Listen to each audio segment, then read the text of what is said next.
And so, good morning. I'm just bringing up on my phone so I can also see here. So, let's have a look. And we're letting people join in so we can start out our morning. This will be a much more shorter morning session as well. I was going to say, why am I on the YouTube? But I'm on the right YouTube, I think. So this is, if you're on YouTube or Facebook, oh dear, I lost you guys. Hold on. So if you're on one or the other, then welcome. I don't know where we are right now. So I have 2 YouTube channels. So yes, good afternoon to you, friends, and good morning to you, Tracy, depending on where you are in the world. And welcome to everybody who's joining in later on as well. And for those watching and don't comment, I also know you're there. So welcome. Good morning, Donna. We're just letting some people get in here before we start. Just fixing my microphone. You're on Facebook, Missy? Yes, I can see where everybody is. It shows me.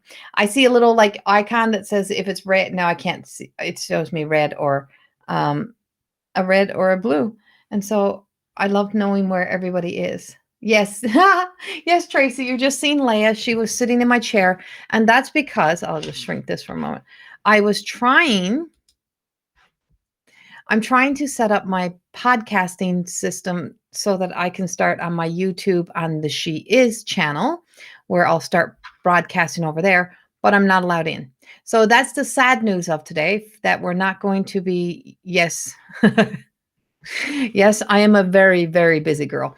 And so I'm not going to be doing the live on She Is today because YouTube is still not, still hasn't, authorized, still has, I'm like, I so said that wrong yesterday, still hasn't authorized my my videos to be able to go in for live, because you got to wait for the authorization, and it still hasn't come through. So I will not be live in the podcast She Is, but I will be posting another podcast in there today. So you will get a podcast in She Is today. If you have not signed up yet, if you have not subscribed to She Is podcast on YouTube, that's a fully different YouTube than my one that has my channeled messages and all the astrological stuff, because not everybody, a lot of people like my work. They don't really want to be associated to my psychic medium work, and I appreciate that, and I honor that in people, that that's not for everybody. And so the She Is podcast is me. It is everything of me. It is my life. It is all of my writings, my work, all coming out in one. And so, yes, yes, control. So I will not be in YouTube live today on the other channel. You're seeing me live in my first channel, but you're not seeing me in the other channel. So I have 2. The first one is Corey Thorne, and I think it comes up Corey Thorne right now. It might come up Corey Thorne, Spiritual Healer. The other one is She Is podcast. So it doesn't mention my name anywhere there. It just says She Is podcast is what it comes up as. So yes, so there we go. But I'm bringing up the cover of the cards because that was the easiest, like that was the one I found first. And so the Everyday Goddess Oracle cards, that's the Oracle cards. Well, I've been writing away about these cards and letting their messages come, and the way that they're coming. And so just so that people have an idea of the cards, I miss your face too, Alicia. I got you on my list. Don't worry. So, good morning, everybody who's joining in. So let me go to her. Let me actually find her card. I don't like looking at the cover so much. I want to see her card. So this card has come up 3 times for me this morning. And so so I knew that I needed to bring this card in today. So switch out.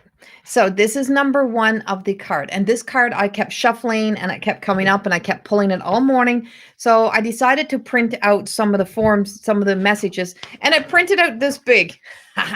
So we have this great big printing, which is perfect for me. So this card is Grace. She is innocent. Her message in the book will be. Now she has a message in the book. So it doesn't mean that's how I will say it all the time. It'll be depend on the people that I'm working with. But her message in the book is, hi, my name is Grace. So every card introduces himself. Hi, my name is Grace. I'm here to remind you that you were innocent in your thoughts until somebody told you you were not. You have the light within you, reminding you to care for yourself as you would a child. You innocently forgotten you were once me, and I am a reflection of you. So please, today, what you see in me is also in you. The attitude, if you flip her in reverse, exactly, I don't need my reading glasses. If you flip her in reverse, so if you pull this card and you get her in reverse, this is the attitude. So they all have an attitude. So they have a beautiful, inspiring message, and then they expose our attitude. The attitude, when you are feeling life is taking you in reverse. There is no surprise we are here. There's no surprise we are here. You have been turning those thoughts inside out long enough. Look deeply at me and you will see you. Feel that little spark and that grace. Be kind to yourself. You were innocent before you were guilty. So today, embody your grace and act your age and leave being a child to me. That's her message. And that's what's going in the booklet of her. So a lot of the cards have those. So it has the upright meaning and then it has the reverse. So she's telling you, leave acting like a child to her, whatever you're having a tantrum about, whatever you're angry at yourself, whatever that reverse attitude, that attitude that we get that shows when we are out of alignment with ourselves. And so Grace is telling us today, for some reason, we are back here again. Why are we back here again looking at this? Why are we here? Why do we have to be here again? But she also tells us that for some of you is that what she's also telling you is that you have come full circle. We have kind of breaking free of patterns of being released. So a lot of that real shitty energy that was out there, I feel like for a lot of you, you've been released from some of that, and some of that has been set free, like you've been unhooked. And so a lot of that is old karma, and it could be old karma from past lives that you have been healing from and unaware that you've actually been healing from that because you've had a lot more time quieter, stiller, not being able to be as active and busy, which gave you more time to sit with self. And the fact that you've had more time to sit with self gives you more time to allow the healing that you need to happen without you, because they don't need you to heal you. Hate to have to tell you. They just need you to show up. And so you've been showing up in your life more than ever before. And that's the difference. You have been showing up in your life more than ever before.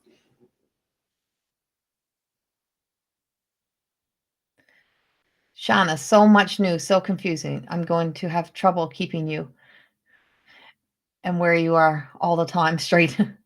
I know, right? So yeah. And so old beliefs, exactly. And so most of what you'll be seeing though in the most of the stuff that you'll be seeing in She Is podcast will be pre-recorded. It is a podcast. You will not see me live every day. It's going to be pre-recorded more than anything, and it's my voice, so you can just put me in your ears and go for a walk. You can do that, right? And so I just have people who are leaving places, like I have a lot of clients that are leaving places like YouTube and Facebook because because of the restrictions, and because of the labeling, and because of the lack of freedom to be themselves. And so I have a lot of clients that are making some switches over. And so I am switching. So I am kind of putting myself in different places and putting my work in different places so I can be there for all of my clients. And so because I walk that middle road, I don't pick and choose who's going to be the right kind of person to be in my world, right? Everybody needs this love.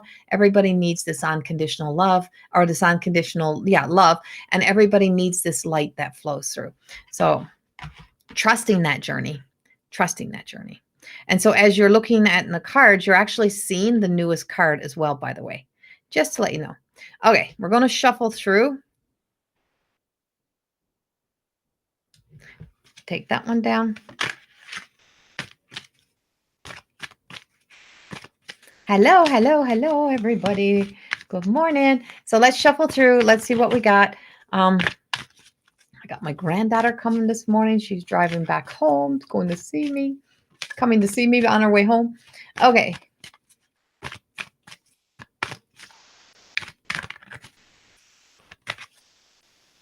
Good morning, Ellie. Good morning, everyone else who's joining in.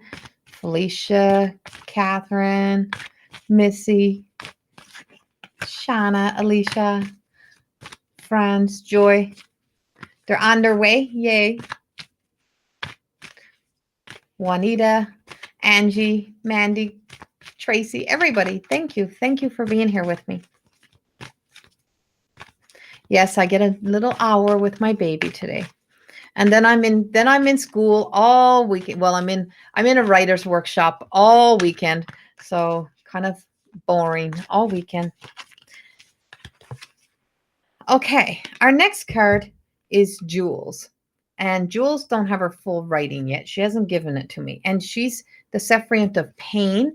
And when she comes up, she's a mixed bag of nuts, this one. She throws me for a loop every time. She's always got a different message. She always comes. It's like she picks up on somebody in particular when she comes in.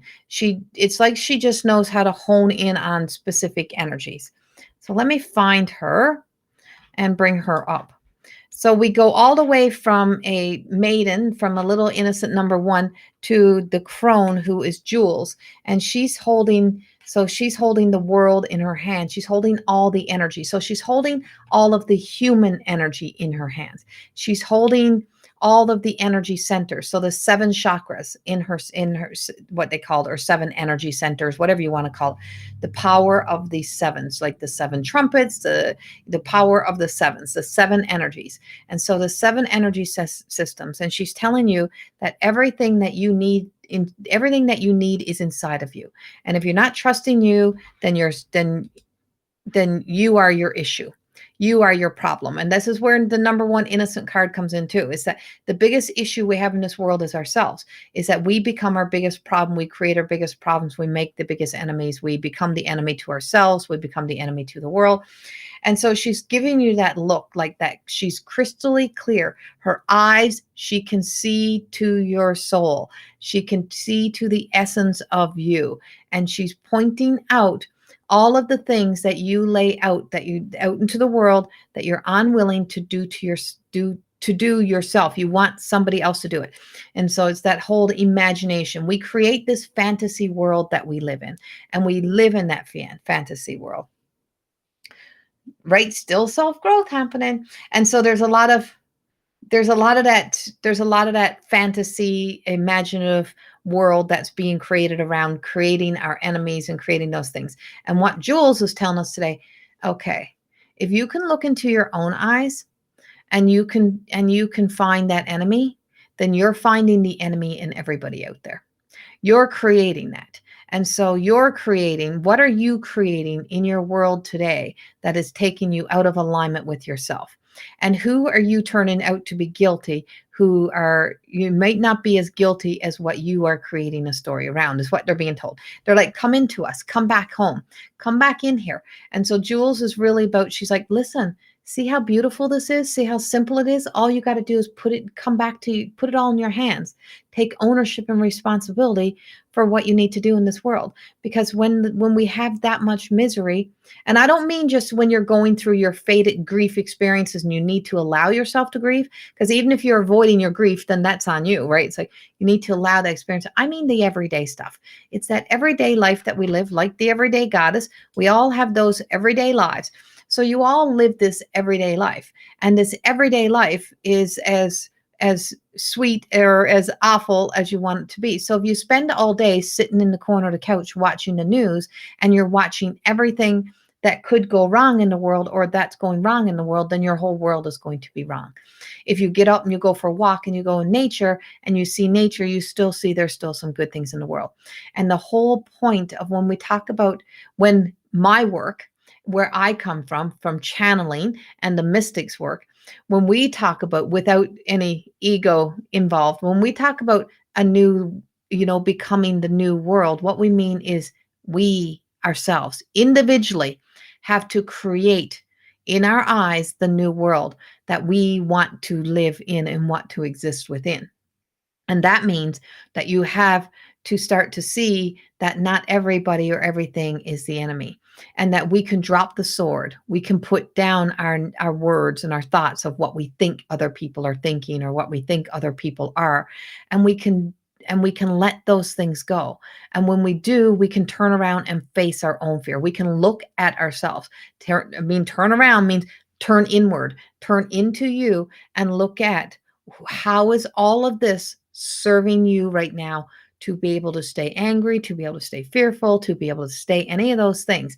And why do we need a face of somebody else to do that to us when we have our own face, right? You have your own face that is creating that. And so when you can flip that back around and turn that back around, we can truly be able to see the difference. And the healing will come when you look at your world different. You create your world different.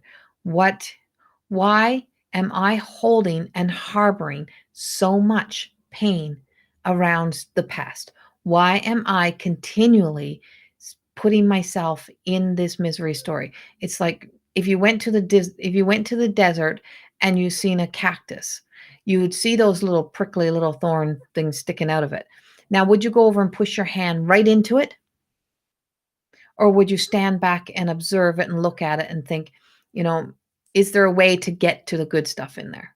Right? Is there a way? And so you would find the good way. You wouldn't keep sticking your hand on the cactus. You would think of a way to get to the good stuff inside. Or you would just walk away from it and just say, it is what it is, and it's just a part of it. And you would walk away and just say, it's just a part of nature. It's just a part that's here. It's in the desert. It's depleted here. It's just, and this is how it protects itself. And this is protection, right? And so that protection then that we also, so the reverse of that is that same cactus, when you become depleted and you become low and you become angry and you let all of the past define who you are today in a negative way instead of an inspiring way, then you become that cactus. You get those little prickly bars on you, and then you're wondering why people don't want to be with you. You're wondering why no one's around you. It's because people need to be embodied light. People need to feel good. And when people feel like there's not one thing that they can do to make you happy, or that you're not accepting or receiving of anything that people are trying to help you with, people stop. And it's not people that are the problem. It is us that become our own problem, because we want to be able to continue the story that we've created. And we have to be able to move beyond that. Our truth is real. Our pain is real. But to become a freaking cactus, to let yourself be that depleted and then wonder why people can't see the good in you, because how do they get to the good stuff? How do they get to that light? How do they see that? In order to heal, we have to embody light. We have to live in that light. And a huge part about healing means that we have to allow ourselves to take out all of that. So to be embodying light, people say, oh my God, you need to protect yourself and choo over you. And I'm like, but this light that I embody is so much more powerful than anything that really does not exist in the world right now. That if I live within that light, if I live with who I am today and to true to here, then I don't have to have the same fears of something that would be on repeat from the past, because it hasn't happened. A past experience have happened and it's real and I know it. But living in fear of it being repeated, because even if I was to experience the same feeling again, it would not be the same people, the same person. It would be a whole different experience. So you're always waiting for that same experience to be on repeat. Well, it can't be, right? It can't be repeated because it was already done. What is already done is already completed. So that's completed.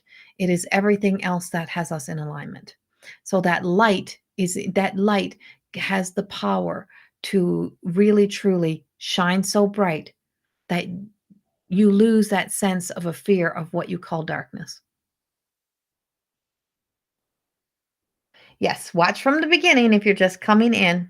Hello, everybody who is joining in. Hi, Susan. No, you haven't seen me in a while.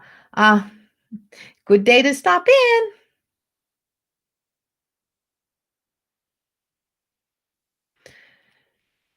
So, just like Mother Mary, so this is a good question. How can we not have thorns after loss? So, just like Mother Mary and her thorn and her crown of thorns around the heart, she will have that. You can so just like a rose, right? Just like a rose can protect the stem, but the flower at the top can still blossom and bloom. So the stem can still be. And so those thorns are our defense mechanisms to protect ourselves from being hurt again. But that's the whole thing. You're not you're wearing that protection believing that it may protect you from being hurt again. But we are always going to be hurt again in one way or the other. We can't avoid the inevitable in life. And so it keeps us what we're doing is we're keeping ourselves from the enjoyment or keeping ourselves from the light things that can be in our lives and that can give us light and love in our lives and that we can embody that. So the protection then also keeps out the good, right? And so Mother Mary knew that where her thorns would be would not keep the beauty out. The beauty would still be there. The light would still be there. Her heart would still be there. But there's precious parts of us that we are allowed to protect, like your truth and like your story. They're yours and they're your truth and they're honest and they're real and they can help somebody else in another time. Those stories can be life changing for somebody else and they've changed your life and they change our lives. And so when you meet people and then you're inspired by that person, and it's not that you become strong, is that you have a story that you can still find strength and courage in your weakness, and you find out that that strength and courage comes from the soul self. It is something that our human is almost incapable of doing, but the soul self holds us, keeps us safe, protects us. So we don't need to put thorns and these bars on our human self, because if what is inside of us can hold us in our lowest moments, imagine what it can do in your most empowering moments. And that's where it comes from. So changing that perspective so that you can allow in and you can accept the love that other people are also trying to give you, and you can also then be able to show so much essence of how much unconditional love you can give to others. I know how you feel. I have been there. I live this every day, and you can be the inspiration to somebody else who has gone through a similar experience. Just think of what Sebastian would be doing. He'd be out there conquering the world. He wouldn't stay in a leaky boat. He would find a way to patch that boat and he would be sailing away. He'd be constantly trying to get to that horizon, right? Trying to constantly reach that sunshine, that sunset, to be able to touch it. And so that's what he's also telling you. And that's for everybody as well. So good question though. And so there's a difference in having fear, because when you have an experience that was real and it really took you to a place of fear and loss, then there is a real truth there. So you can be afraid of what's to come, but false evidence appearing real is the difference. There's an acronym of fear, right? So the false evidence appearing real, that whole it hasn't happened and it's not there, so it's not present. But to be afraid is that I have previous experience. I know what is possible. So I'm going to dot all my I's, cross all my T's. I'm going to make my list. I'm going to be as cautious and aware, awake and aware, and pay attention. And I'm going to make sure that I can do my best to make sure something like this doesn't happen again for myself or for somebody else. And that's empowered. That's empowered, right? So the afraid story can be there, and it needs to be there. So what you're learning to do, and what we learn to do, is that we learn to heal the ability to trust our instincts. Because when our instincts are in fight, flight, and freeze, and our fear story is leading our life, is that our instincts react to everything. And we're always reacting and overreacting all the time. And that's where the bars come in, right? And that's where those thorns come in. When you're acting and reacting all the time, over and over. And so then your whole body is all the time. And that becomes so unhealthy for you. And eventually it will manifest inside of you in many other forms. So you then have those thorns then start pricking inside into you, and you're not protecting yourself against anything. And that's the truth. Love that. Great way to explain it. Beauty is everywhere around us, and we can choose to see it, right? Yes.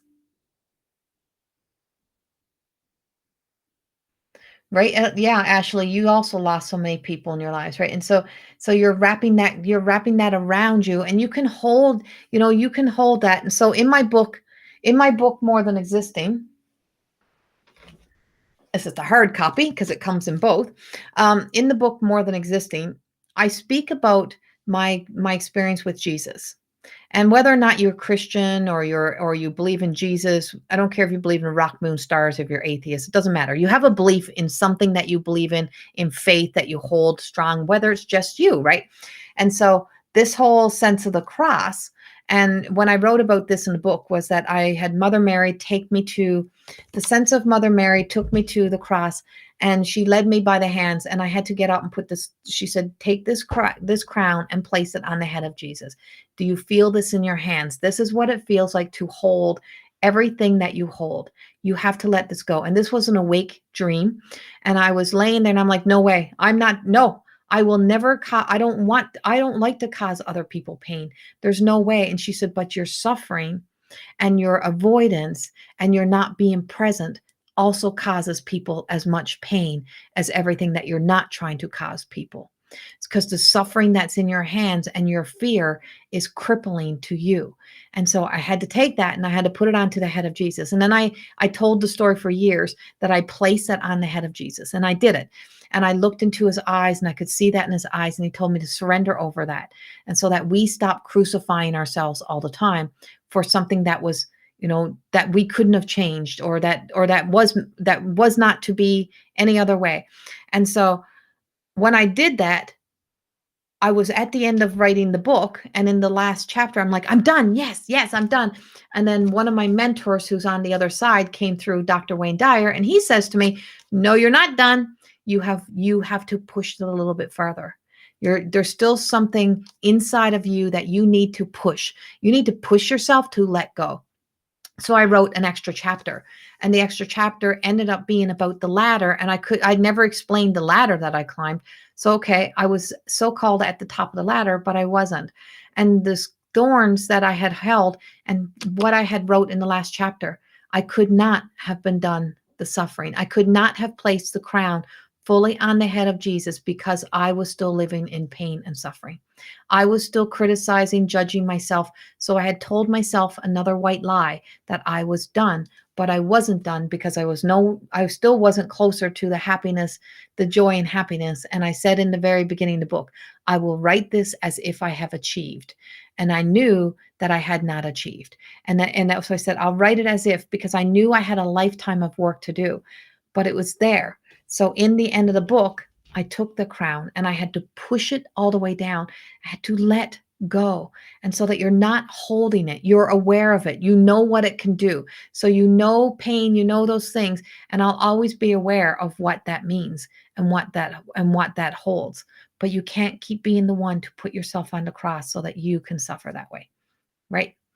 And so that's that's where the shift and change comes in. That's where the shift and change. So my journey with the enlightened, with the embodiment of light of a man who was on the cross, was the person after who walked that journey. And so I have a connection with a lot of spirits, and being in connection with spirit is the one thing that I can tell you is that what they all tell us, stop doing this to yourself. And so in your hands, in the hands of the God consciousness, in the hands of your belief system, what you are holding true to your core beliefs and value sometimes can be like holding that crown. And when you can let go of you and you can stop using who you were to be how you're trying to define yourself, and you surrender that over, who you need to be. Who do I need to be the best version of me? Who do I need to allow to myself to become to be the best versions of me? And you keep walking towards that, and that is living on purpose. So yeah, I hope that helps everybody today. I'll validate with one quick card. I definitely had thorns all over this time last year, but not now. I've been working with myself and my family. Good. That's so good to hear. I love to hear that. And then anxiety, the 10th degree kicks in. Yeah. And the anxiety is that, so your anxiety is your thoughts. It's in your thoughts. And so clearing your thoughts. And so you can do all the head work, but your body holds those memories. The body holds those memories. So you can have convinced yourself and do all that work, but your body holds the memories. Right? Who do I need to be the best me? Because if I was, like I said yesterday, if you're allowing the person that you allow to beat yourself up your whole life, if you're allowing that version of you to make your decisions for what you want to be in your future, yeah, we got an issue. So it's the soul self. Allowing the soul self that is unconditional love, has no judgment, has no criticism, has never lost itself to nobody or anything. It just let you believe that it was it. It lets you blame it all on the soul. It lets you blame it all on the God. Let you blame God consciousness. It lets you do whatever you need to do because it gives you free will. Convince yourself of anything, whatever you want to do. And so then this self still unconditionally waits for you to come home. Waits for you to say, okay, are you ready to start asking your higher self, start talking to the higher self, communicating from the higher self? Because the problem is we do a lot of the healing work by trying to heal away from you. More than existing is coming home to you. Ownership and responsibility. Everything else is the fillers. What do you need? Who do you need to become? What is it that is most important to you right now? What is in your life right now that is bringing you value and worth, or that you are not valuing? Or what are you reflecting out there? What are you throwing onto somebody else and placing responsibility on somebody else to bring you happiness and joy, your expectations? I take it to the point. I don't have fluffers. I don't fill it up. If you want to heal, you have to work with you. You have to be willing to come home to you. And that's the truth.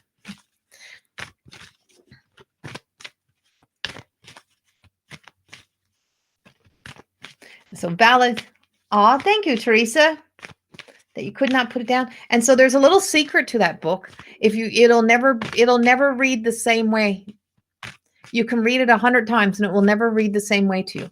It's written by the channel, right? So it's like it's kind of got some mixed up stuff in it, and it's kind of all over the place. Good morning, Lisa. And Lisa is the editor, Lisa Richard, who's in here. So she is the she is the editor of the book. And so I really appreciate how Lisa is also a channel, and she knew how to let those channeled messages stay as they were, because it throws us for a loop.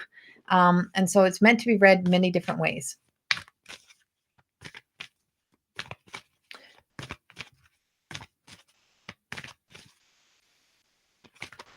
You were going to ask that question? There you go. Missy C, I answered it for you. So our last card that we're going to bring up is 0, which is wholeness. And so our when we can let our old stories die, when we can let our misery go, when we can surrender over and we can give birth to the newest versions of us, and every day you can have a new version, is this purity. It's not in the actual moment of when it's finally like, oh, I've finally done it. I've let go. I've put that crown on. It is the moments after, when you want to rush out and you want to tell everybody all that you've just done, all the healing work, and you want to give all that to somebody else. I want everybody to have it. I want everybody to know. Well, that was your prime time. That's your prime time of letting it sit with you, allowing your time to do what you need to do for you. And when you quickly take it away, it means that you're no closer to accepting, because you were gifted this healing, and then you quickly ran out to tell everybody else, or you quickly ran back to try to analyze it, try to pick it apart, or try to show everybody, and you didn't give it time. You need to be able to give yourself time. And when you give yourself time, and I mean divine timing, it means that you don't have the human time. And it's the same with our grief, with anything. You need to give yourself time, not to look at the clock, not to allow. Give yourself time to allow what you are learning, healing, absorbing to enter within you, because the what is meant for us, what is there for us, what is there within living on purpose for us will always take us towards our light. That need to be seen, to be heard, to be valued, to be important by something outside of ourselves is what takes us farthest away and back into being in the shadows of us and not in our truth. Back here, let it come in, let it come home. And that's the most beautiful things that you can do for you. So our beginning card was grace. So you treat yourself as if you were that child. And I'll repeat her meaning again. So little Grace, which was the original card, she was sent to me by the artist Amelia Richard the day my granddaughter was born. This card arrived. And her name is Sadie Grace. And so this card is, hi, my name is Grace. I am here to remind you that you were innocent in your thoughts until somebody told you you were not. You have the light within you reminding you to care for yourself as you would a child. You innocently forgotten you were once me, and I am a reflection of you. So please today, what you see in me, also see that in you. The innocence. The attitude, so if the card is in reverse, this is the attitude. The attitude when you're feeling like life is taking you in reverse. There is no surprise we are here. You have been turning those thoughts inside out long enough. Look deeply at me and you will see you. Feel that little spark. That's grace. Now be kind to yourself. You were innocent before you were guilty. So today, embody your grace and act your age and leave being a child to me. That's her messages. So upright, we got her upright. And so if she's in reverse, that's the attitude. Upright, she gives you that inspiring message. So today and every day, I truly hope that this resonates with you. And yes, and so we just posted, Lisa just posted my website is there and the links and all of the options for buying. I don't have a lot of one-on-one sessions available right now. There's a few the end of April.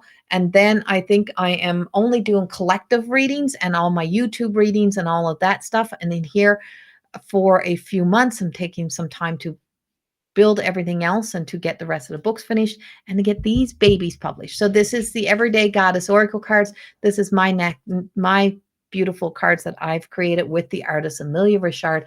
I'm not the artist. I channeled the sketches, and I would never be able to do this beautiful work that she can do. So I'm not taking credit for that. So thank you all for being here. I will get a podcast out to you today, but I will not be live in She Is.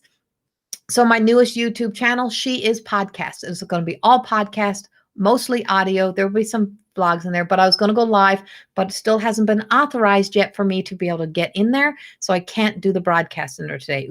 YouTube will not let me. So it'll have to be tomorrow, but there will be a new podcast in there today for you to be able to listen to. And then I also will have all of the over the weekend somehow I will be getting all the astrological signs out. So thank you all for being here. Much love and have a beautiful weekend. And thank you for always coming back. Mwah. I love you all. Bye-bye.